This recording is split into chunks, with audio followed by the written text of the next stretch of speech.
Mornings. Good morning, everyone. Today is Saturday, June 21st. Welcome to KCAL News at 6 on CBS, also streaming on CBS News Los Angeles. I'm Rachel. Right now, so I want to start check of your next weather. It is the first official full day of summer today. Alex Smith, you're going to break down what's in store for us. I feel like a lot of people might have some great plans this weekend. I hope you do have great plans. And Kalina, welcome to us this morning. Guys. We're so happy to have you. Kalina, you're usually anchoring Monday through Friday, so we're glad that you're spending a Saturday with us. I'm happy to be here too. My alarm went off and I said, what's going on? And then I said, I get to hang out with Rachel and Alex. I know, we're really happy about it. Thrilled to have you this morning. So thank you for being here. And yes, let's talk about the weather this morning. Live look from our Mount Wilson sky camera. Beautiful shot as we look over the higher elevations and see all the clouds out there. So that's the story this morning. The marine layer continues to thicken. We do have wind across the Antelope Valley up through the I-5 corridor. Wind gusts this morning upwards of 40 to 45 miles per hour. So it is blustery up in Lancaster and just north of Santa Clarita. So we do have high fire danger in the Antelope Valley today because of the wind and the dry conditions. Otherwise, temperatures on the cooler side. We're talking 70s across Los Angeles and Orange County, low 80s in the Inland Empire, and a far cry from what we felt earlier in the week with temperatures in the 90s and even triple digits. So we'll talk more about that high fire danger and the wind coming up in just a few minutes. Back to you. All right, Alex, thank you. Vice President J.D. Vance touched off a firestorm of controversy with his visit to L.A. His remarks brought backlash from the mayor and the governor. So I want to get to KCAL News reporter Elise Martinez joining us live right now in Westwood at the site of J.D. Vance's visit just yesterday. And Elise, of course, there were strong emotions from both sides when it came to this. Yes, Vice President J.D. Vance leaving L.A. last night, spending less than 5 hours here. But during his short visit, he went on the attack. Take a listen.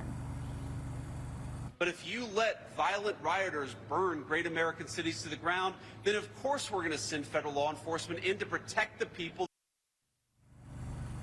Vance in Los Angeles on Friday, touring the Federal Building Command Center, then meeting with leaders and Marines. His visit coming after weeks of protests over federal immigration. The good news is the rioting has gotten a lot better. But the bad news is, as I heard from everybody, unfortunately, the soldiers and Marines are still very much a necessary part of what's going on here because they're worried that it's going to flare back up.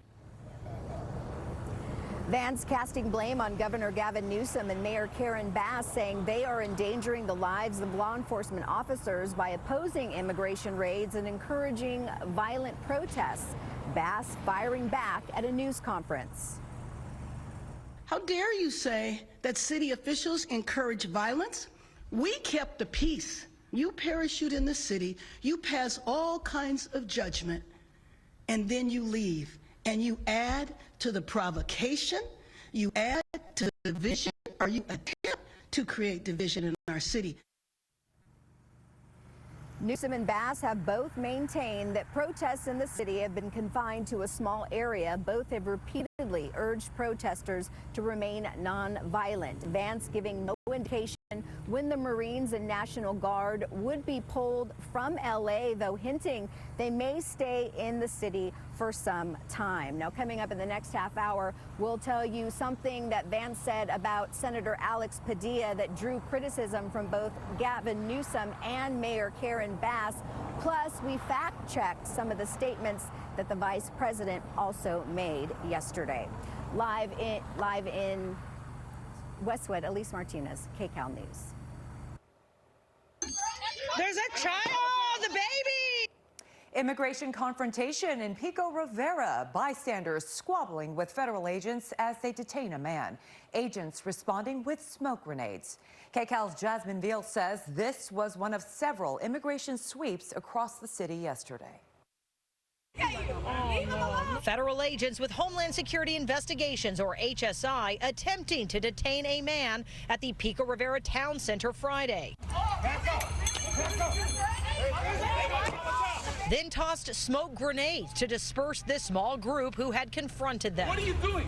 What do you do? Why do you think all these people are here? Witnesses say agents detained the man who had just walked out of Starbucks with his coffee. That's when a woman carrying a child and a man walked up to them. The man started yelling at the agents, who eventually used a chemical agent to leave. Nearby shoppers say they felt it too. You can feel the overpowering smell of the burning of the ice and the throat. Hey, what's up, man? Brianna Lemus showed up at the same shopping center with her friends. When they heard the agents were here, they surrounded one truck they believed was involved. We got him to jump in the car, made quick signs on my trunk, just drove around honking, letting the whole neighborhood know that they're here and to be safe. In Spanish, we say trucha, which is stay safe, you know, and ojo, keep an eye out for everybody.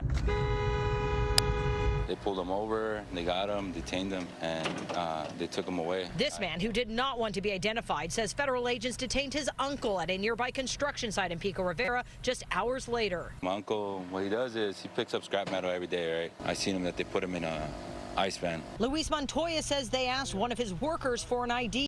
They stayed here for a little while. They wanted to come inside the property. I told them I was the person in charge right here, right now, and that they didn't have my permission to go inside. Other cell phone video shows agents talking to two men at a nearby Superior grocery store. It's unclear if they were detained. Some residents say agents are terrorizing their community and impacting their daily lives. In Pico Rivera, Jasmine Veal, KCAL News. Well, after facing mounting pressure, the Dodgers have come out with $1 million plan to support LA's immigrant community. KCAL's Zach Boetto talked to some fans wondering, is that enough?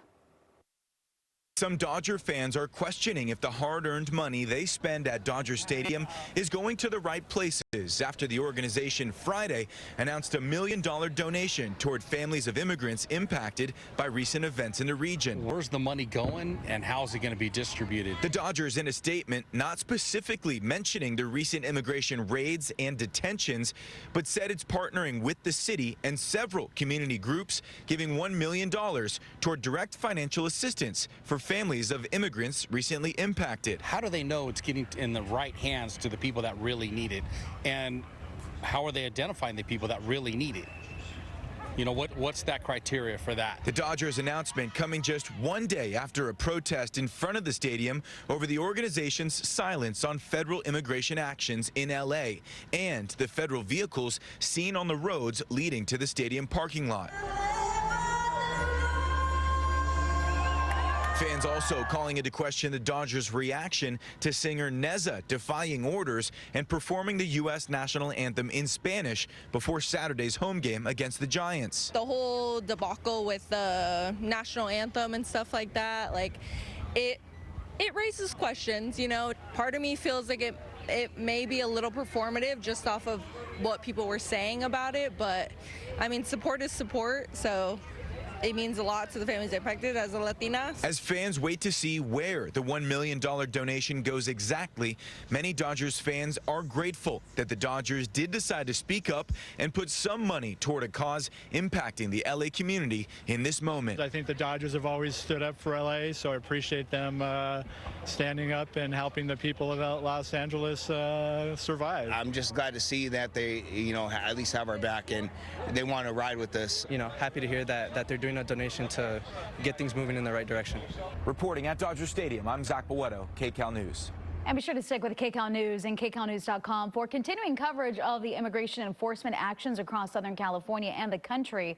We're also streaming on CBS Los Angeles. I'm just so angry because it impacts more than just, you know, the dog and their one owner. You know, it's just like so many of us are on this group chat. Like, how are we going to tell our kids? Now to a KCAL News exclusive. Pet owners are shocked and outraged after an Orange County trainer tells them their dogs are dead.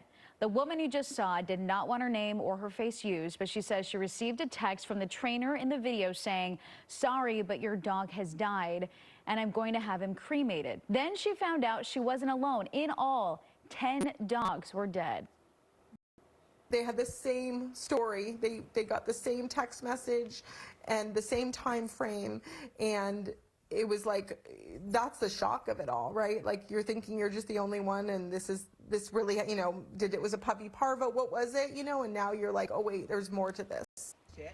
She says she called Irvine police and they searched the trainer's home. They arrested the trainer and his girlfriend and charged them with animal cruelty and destruction of evidence. Investigators are having the dogs examined to determine exactly how they died.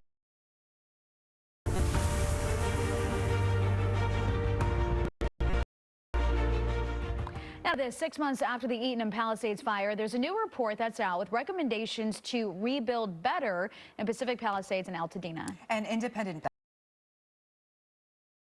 report, they came up with 60 suggestions among soil testing and housing health.